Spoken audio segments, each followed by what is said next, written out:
მასწავლებლის ეროვნული ჯილდოს კონკურსის პირველი ეტაპი დასრულდა. საგანგებოდ კამპანიისთვის შექმნილ ვებგვერდზე 745 დაინტერესებული ადამიანი დარეგისტრირდა.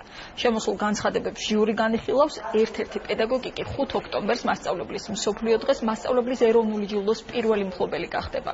გამარჯვებულს ფულადი პრიზის სახით კამპანიის გენერალური სპონსორისგან ინა გუდავაძე პატარკაციშვილისგან 10,000 ლარი გადაეცემა.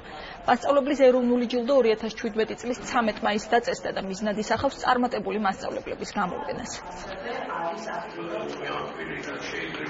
პირველი წელია ამ კონკურსის.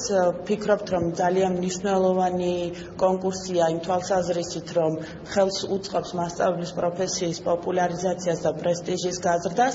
ჩვენი ამოცანა არის, რომ ეს ჯილდო მომდევნო წლების მანძილზეც აქტიურად გაგრძელდეს და უფრო მასშტაბური ხასიათი შეიძინოს. ჩვენ ველოდებით, რომ ეს კონკურსი ჩაივლის გახსნილად და ტრანსპარენტულად, გამოვლინდება ღირსეული პედაგოგი, საუკეთესო პედაგოგი, რომელიც წარადგენს შემდეგ საქართველოს საერთაშორისო მასშტაბით, მიიღებს მონაწილეობას საერთაშორისო კონკურსში.